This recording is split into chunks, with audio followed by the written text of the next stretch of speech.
Good morning, everybody. Okay, back to upper body.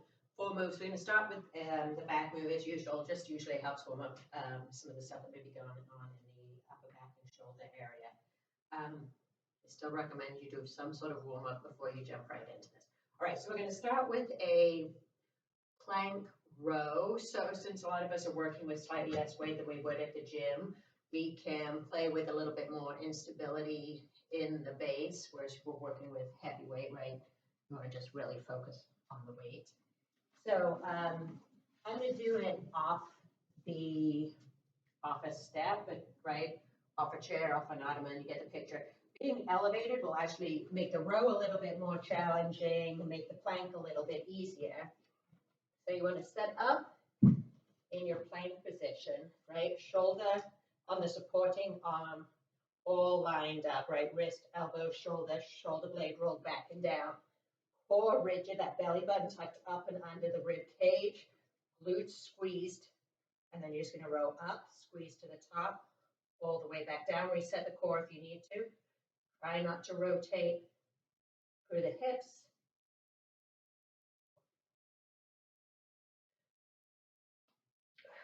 And if you're really bracing that core,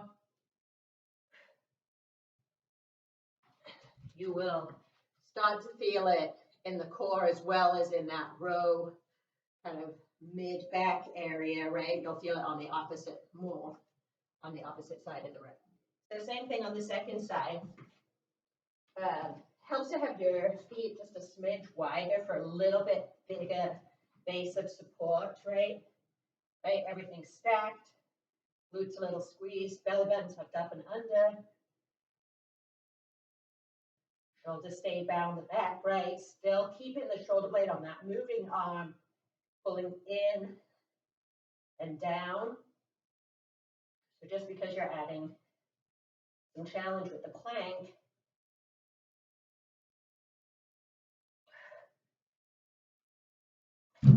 don't lose the form on the row, right? You still want to be getting that shoulder back and down before you do the row. All right. So the next one we're going to do is the press.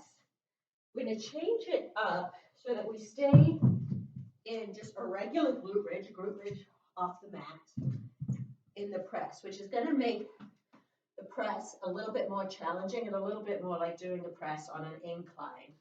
So again, just making the base a little bit more challenging since we're not working with quite as much weight. And today I'm going to put my palms forward. If you have iffy shoulder stuff and you're okay with the neutral grip, stick with the neutral grip, right? So, which is this. All right, so but I'm going to do palms forward and make sure that my wrists are straight so that my knuckles are stacked almost on top of my wrists, which is over my elbow, over my shoulder. I'm going to pull the shoulder blades down my back, squeeze and lift up my glute. Elbows come out and then up. Don't dump down into the bottom. You're going to feel the floor just under the backs of your arms, and then you're going to squeeze back up to the top. Pull down, squeeze up. So as you pull down, your shoulder blades are pulling together in the back at the same time that they're sliding down the rib cage so the shoulders do not roll forward. And of course, you're getting the added bonus of working on that glute bridge, forcing the core to keep tight, keeping the lower body engaged. All right, so 10 to 12, 12 to 15, depending on kind of where you're at with the challenge level. We're going to stay on the mat for the third exercise, which is a variation on a dumbbell pullover. A more challenging variation. Again, if you've got shoulder stuff going on, you don't have the core strength to support this move, then just go ahead and do a regular pullover. Figure out a way to make it work, right? So I'm going to have to keep a slight bend in my elbow so the length of the lever is not quite so long. I'm going to brace by pulling my rib cage down, tucking my belly button up and under, right? Grounding my lower back. I'm going to try and keep that engagement as I let the dumbbells come up overhead, just like a regular pullover, and squeeze back up and over. Keeping the arms mostly as straight as possible, right? So you want that slight bend, and then you just want to think about pivoting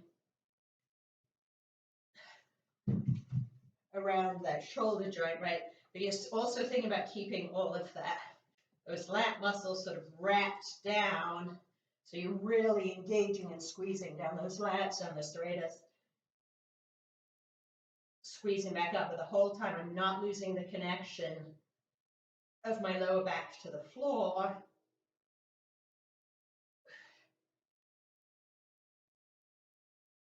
And I'm really thinking about when I get to the top of the movement, I'm squeezing everything in and down.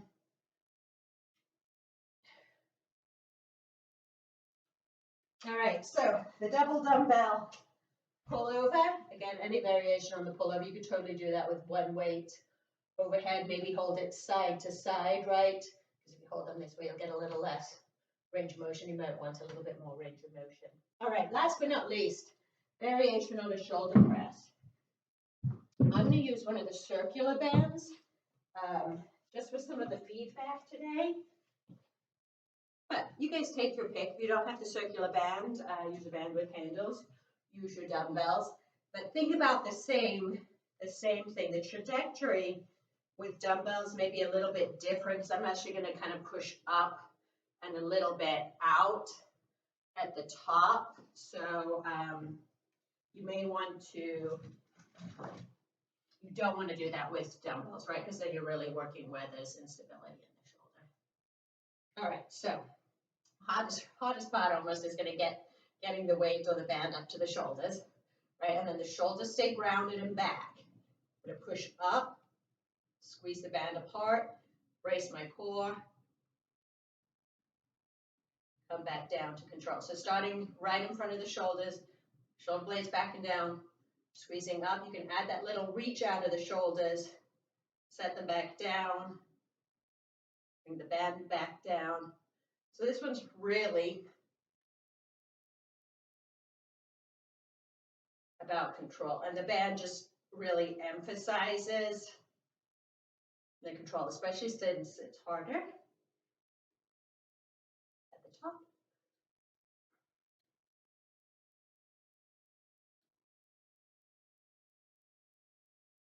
So I'm using not the thinnest band available, but kind of the second thinnest band. You don't want to have too much tension, right? You don't want to be squeezing or not be able to get the arms to just about straight overhead, right? You want to be able to get that full extension at the top.